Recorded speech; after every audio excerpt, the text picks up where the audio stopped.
سورة الشمس مکی صورت تے 15 په دې کې آیتونه دي التزکیې طرف ته ترغیب چې ځان پاک کړي، ځان پاک کړي د غلطې عقیدې نه، د ګناهونو نه، د خپل ځان د پاکوالي غم وکړي.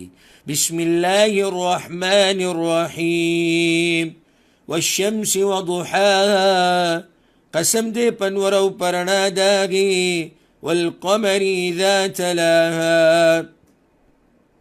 او قسم دې په سپومۍ کله چې ورپسې شي په نور پسې، والنهار اذا جلاها، او قسم په ورځ کله چې روښانه کي نور لره یا راښکاره کي نور لره، واللیل اذا یغشاها، او قسم دې په شپه کله چې پټ کي نور لره، والسماء وما بناها، او قسم دې په اسمان او په هغه الله چې جوړ کړی دی دا، والارض وما طحاها، او قسم دې په ځمکه او په هغه الله چې خوره کړی دی دا، ونفس وما سواها، او قسم دې په نفس باندې او په هغه الله چې دای برابر کړی دا، فألهمها فجورها وتقواها، بس خولی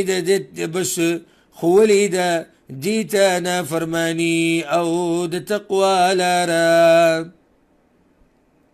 د نافرمانی لارا او د تقوی لارا دوانه او تخولی. فألهمها فجورها وتقواها، بس خولی ده دی نفس تا د نافرمانی او د تقوی لارا. هر انسان تا الله خبر واضح کړی ده. دا ټول قسمونه د څه دپاره الله وخوړو؟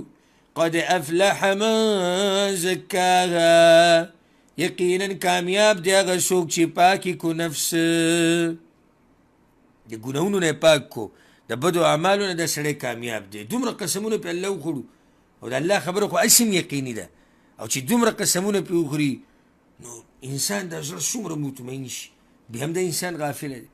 وقد خاب من دساها، او یقینا ناکامه دی هغه څوک چې ډوبې کو دغه نفس په ګناهونو کې، پاکې نه کو او دا نفس په ګناهونو کې پلید کو او ګډوډې کو.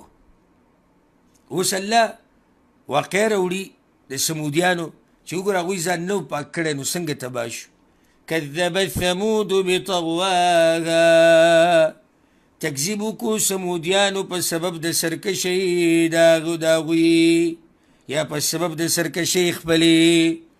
اذ انبعث اشقاها، کله چې راپاڅېدو بدبخته د هغوی نه قدار ابن سالف، فقال لهم رسول الله، نو ووی هغوی ته رسول د الله، ناقة الله وسقیاها، لحاظ وکئ د اوښې د الله او د وار د اوبو د هغې.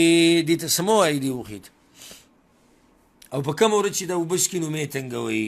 فکذبوه، نو دوی دروغجن کو هغه پیغمبر، فعقروها، نو دوی حلاله کړه هغه اوښه. فدمدم علیهم ربهم بذنبهم، نو هلاکت راوستو په هغوی باندې رب د هغوی په سبب د ګناه د هغوی. فسواها، نو برابرې کو هلاکت په هغوی باندې، ټولې داسې تباهی کړو ټول په دې تباهي سره او په هلاکت سره. ولا یخاف عقباها، او نه یریدو الله د انجام د دې کار نه.